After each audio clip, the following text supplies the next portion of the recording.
Just taking a look around. So we have another sticker here. Fraternal order of police. It's like a gang, really. It's insane. You work back here? I'm sorry? You work back here? No, do you? Yeah. No, not anybody in particular. I can't hear you. I'm just back here recording cars. Yeah. That particular one, yeah, I was just looking at that. Yeah, I was just looking at that one. Do you work like here? Yeah, this is probation. Oh, the law enforcement? Oh, okay, probation office, got it. So it looks like she brought, Hey, how are you? Good. Who are you? I was with the probation office. Probation office? Yes, sir. Yeah, I was just taking a look at some of the vehicles out here. These are probation officers' vehicles?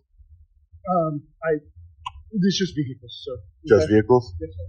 Okay. All I right. thought they were So we can't do help you with anything?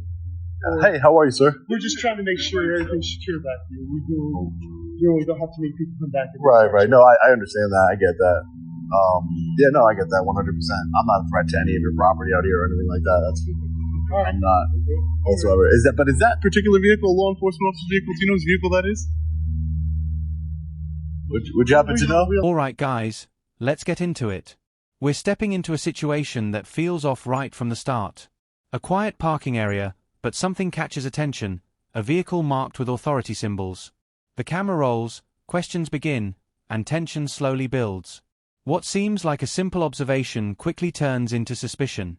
And just like that, the hunt for accountability begins. I don't have any information on this vehicle. You don't? No. I mean, that says like Fraternal Order of Police, so I would assume it's a law enforcement officer's vehicle, right? You see the sticker in the back? It was just the reason why I bring it up is just because when I was taking a look at the vehicles, it looks like that one has like a tinted license plate cover on it. And I know recently they said that you can't have the bordered ones. Okay. But hey, how are you? Is this your vehicle, sir? No? Whose vehicles? Is it any of your vehicles? We're done. You're gonna exercise your Fifth Amendment right to remain silent? Hey, listen. This vehicle, I want to bring this to your attention as public servants. This is against the law here. This is how people get out of tickets and tolls. See this license plate cover? Seems like rules and laws for thee, not for me. But look at it. Can you look at it, sir? I'll look at it. Thank you very much. Yeah, look at that. Have a good one, okay? We just want to make sure all the vehicles are secure because sometimes people try to break into vehicles. Oh, they do? That's unfortunate. No, I'm just looking at license plate covers. Yeah, sure, no problem. But you should look into whoever owns the vehicle. I'll wait for them out here, okay? Do you see how... Now things start heating up. The focus locks onto a specific vehicle, a suspicious license plate cover. Not just any violation, but one that regular citizens could face serious penalties for. Yet here it sits, untouched. The confrontation begins politely, but you can feel it, that energy shifting. The question is simple: do the rules apply equally, or is this another case of double standards? Quick, they turn around. That's so funny. Do you see how quickly they run away? They come out, hey, can I help you with anything? Yeah, you actually can.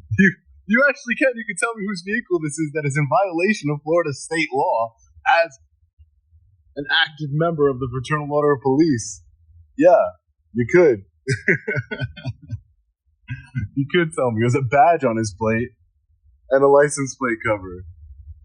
PBA, Fraternal Order. They're very proud to be a law enforcement officer, but yet they're in violation of the law. Maybe we'll go inside through the front. We didn't go inside yet. Maybe we'll see if we can speak to a supervisor. Because, you can't have a double standard. You can't have laws that only apply to we the people and not law enforcement. It's just not the way that's supposed to work.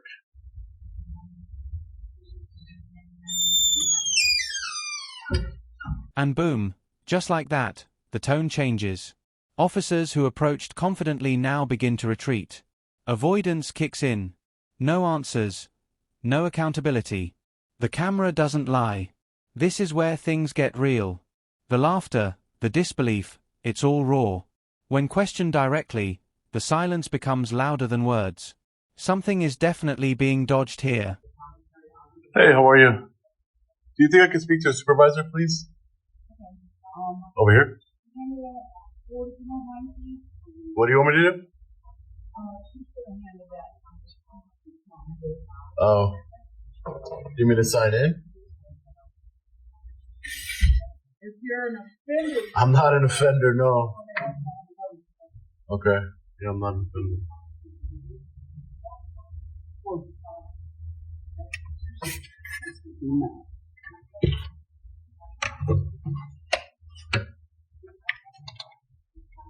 I got one. Thank you.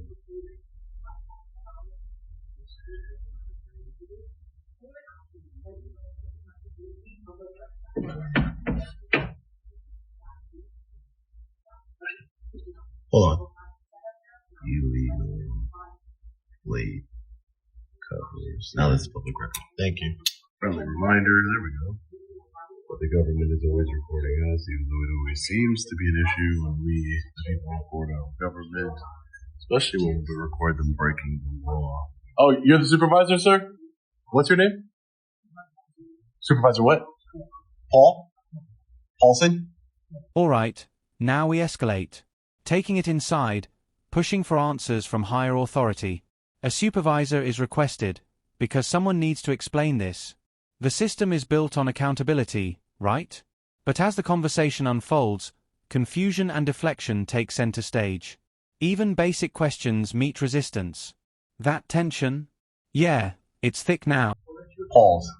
Okay, sorry, I just want to get it right. Yeah, so is that your vehicle, Supervisor Pauls? I'm just trying to figure out whose vehicle it is. You have no idea. Are you lying to me? I feel like you're lying to me, Supervisor Pauls. It's a law enforcement vehicle. It's PBA. I would hate to have to stand out here for hours on end to find out whose vehicle it is, sir. When you could just tell me and address it. You know, you do know whose it is because it's a law enforcement officer parked outside of there. But why would you lie to a member of the public, sir? That's not very professional of you. You definitely know whose it is. I would prefer you say, I'm not going to tell you. Then to lie, right? What'd you say? But why would you lie? You could just tell me I'm not going to tell you. You don't have to tell me. Well, yeah, I mean, they're in violation of Florida state statute. Your probation officer, your whole job here is to make sure that people follow the law, right? But you make sure people follow the law. So now I'm going to have to stand out there and wait till the person comes out so I can ask them who they are.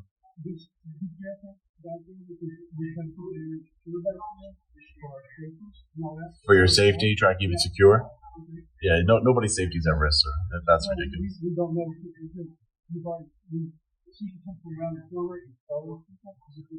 Here we go. Direct confrontation with the supervisor. Names are asked. Responsibility is questioned. But instead of clarity, we get denial. Straight denial. The frustration builds because the answers don't add up. You can feel it, the gap between truth and what's being said. And when authority avoids accountability, it raises even bigger questions. Oh, sure. Yeah, no problem. I'll be back there, so don't be scared, okay? There's no reason to lie, though. There's no reason to lie, Supervisor Paulson. Okay. You should be worried about people breaking the law. I mean, it sets a bad example for people on probation that you're literally breaking the law. You know, to avoid paying tolls. That seems kind of ridiculous to me. Something tells me when I go back there, Supervisor Paulson, that the car's not going to be there anymore. Did you let them leave early? Did you let the person who owns the car leave early? They work here. Another probation officer told me that the person who owns that vehicle works here. And you're saying your story, you're sticking with it, is that you don't know who owns that vehicle? You don't know? Okay, Supervisor, no problem. We'll have to just wait. We'll just have to wait outside then. We'll have to stand out here and see whose vehicle it is. Now, let's see if we can get any context clues here. Hey, ma'am, do you know whose vehicle this is? Somebody that works in there? That's a great answer. Kind of figured that one. Any more context clues? Male, female? Any more context clues? Male, female? Context clues. Male, female? Go. Okay. Let's see if we can confirm it's a male. Let's see. All right, guys. Now it turns investigative. If no one's talking, then we figure it out ourselves. Observations begin. Details inside the vehicle, small clues, everything counts. This is no longer just about a plate cover. It's about exposing a system that might be protecting its own. The deeper you look, the clearer the picture becomes. What would the inside of a male law enforcement officer's vehicle look like? So, they have back problems, or they just like to be comfortable, I guess. I don't know. They have like a pad there, so maybe an older gentleman or woman. The steering wheel cover is very nondescript. See, we're conducting an investigation. They have, they can mount their phone mount. Those look like male sunglasses there, right? Red, maybe, I don't know. They're not sunglasses that I would wear. Let's see. Yeah, those are definitely male sunglasses, right? Inside we have a remote to a television. Looks like a vape, nicotine vape, or maybe marijuana one at this point, I don't know. Some sort of scrunchie in the passenger seat. There's really not much else to see. Some hand sanitizer down there. Do any of you guys know whose vehicle this is? I'm trying to conduct an investigation. I've watched it daily though. You have? I'm conducting an investigation on the license plates here. I mean, it's a misdemeanor now. And now we bring others into it. Conversations with employees reveal hesitation, discomfort. Some acknowledge the issue, others step back completely. Nobody wants to get involved. But that's the problem, isn't it? When everyone sees something wrong but stays silent, the system keeps getting away with it. That's him to fix it. I'm not his boss. I'm not his supervisor. I just work here. I know, but it's kind of hypocritical. That's all I'm saying. I'm not trying to listen. I'm not the license plate police, but I mean, they are. People do get arrested for license plate covers now. I get it. Right, but do you think you can operate? But I mean, let's be fair. You don't think you can operate above the law, can you? I mean, just because you're a probation officer. No, but that's what I mean. I've never paid attention to his license. I'm saying we don't go out and pull people over and infringe on people that have license plate covers. Right. Like, I get it. It makes more sense for you to go to like a state trooper. Oh, I'll be there too. Yeah. No, this is just one of my stops. I'll be there too. I work here and yeah. Going to lunch. Is going to lunch. All right, listen. I'm not here to try and. I'm just trying to see what's fair, and what's not fair for you are a law enforcement officer. Whether you go out and pull people over or not, you do hold people accountable for their actions. If somebody stays out too late from their curfew, you're gonna arrest them, right? So it's just a matter of like fairness and how the rule of law applies to everybody fairly. That's it. That's all. Especially, I think it's very stupid that to make it a misdemeanor, punishable at 60 days in jail for having a plate cover. I think that's a horrible law. But, I mean, if it's going to be a law that's going to be enforced against me or anybody else in Florida, it should be enforced against everybody. That's all I'm saying. Yeah, that's it. But, yeah. I don't know much about it. I've only seen, like a picture online of, like, kind of showing a face that looks right and doesn't look right. Yeah. No, I get it. Yeah, you can't even have, like, the dealer plates anymore that go around the corner. So, that's weird. Yeah, because they all come with it, right? You're going to have to take it off every time you buy a car. I get it, man. Listen, enjoy your lunch, okay? Take care. Would you guys Now let's talk reality. Laws are laws, simple. If a regular person breaks them, consequences hit fast. But here, there's hesitation, excuses, distance. The hypocrisy becomes impossible to ignore. This isn't just about one vehicle anymore, it's about fairness, justice, and whether authority truly practices what it enforces. Like to do an interview? No? Okay. No problem. I mean, at least he talked to me. He's like, I've seen your videos before. I think I'm becoming a little bit too well known for this. So let's use our context clues. The individual here said he is not this person's boss. I just work here. I'm a probation officer. I don't pull people over and enforce traffic laws. No, you don't. But you're a law enforcement officer who still swore an oath to uphold our constitutional rights. You're a law enforcement officer who still holds people accountable when they break the law. whether they break their probation. Everybody's leaving, it looks like. Everybody's going on lunch break, except for this individual. And he says, I'm not his boss. So we know it's a man, right? I mean, we kind of knew that from the sunglasses and some other things going on here. But we know it's a man. I'm not his supervisor. I don't know how to interpret that. Could this be a supervisor's vehicle, or could it just be a coworker's vehicle? You know, could be just a coworker's vehicle saying, I'm not a supervisor, right? Or it could be his supervisor. You know, again, he seemed like nice enough, but again, he doesn't understand, and they all don't understand. They all don't understand that it is literally a crime punishable by up to 60 days in the county jail, a misdemeanor, a criminal record for the rest of your life, to have a tinted license plate cover. And I don't agree. You can see it. I mean, it's just not going to get caught on any cameras or wherever. You know, I don't like to pay tolls either, but, you know, I'm not trying to go to jail for 60 days. But you can still see it. You know, maybe you can't catch it on a flock camera or a speed trap camera, etc. And the tolls, you know, I don't know. Maybe they have a Easy Pass. It looks like they have an Easy Pass. So, I mean, it's not for tolls. So, it must be for, like, speed trap cameras, something like that. But, again, just hypocritical. Rules and laws for thee and not for me. It makes absolutely zero sense. Zero sense. So we've been outside the Florida, all right, fellow patriots, so we've been outside the Florida Department of Corrections probation office here for a little while now.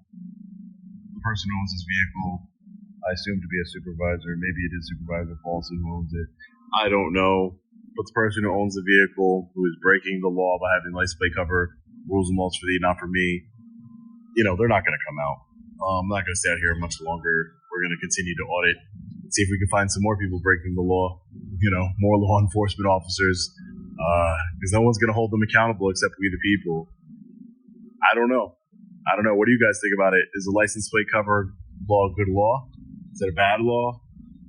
But I think we all can agree that if it is a law punishable by up to 60 days in jail and a $500 fine, it should be followed by everybody, not just the people. Law enforcement should never be above the law. No one is above the law. And they shouldn't be engaging in criminal behavior while they're sitting here, especially a probation officer. You're literally trying to tell people to reintegrate them into society or keep them in check after they committed a crime and make sure they're home on time, make sure that they, you know, don't do any drugs and et cetera, et cetera, et cetera. Make sure they have a job. You're the accountability police, really. I mean, for people who are on probation or parole, just got out of jail or prison, and yet you think it's okay to break the law yourself. I think that's disgusting, and maybe we will be calling the Florida Department of Corrections. Actually, we will be. All right. Final thoughts.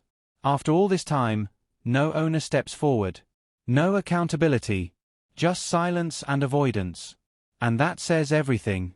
If laws exist, they must apply to everyone, no exceptions.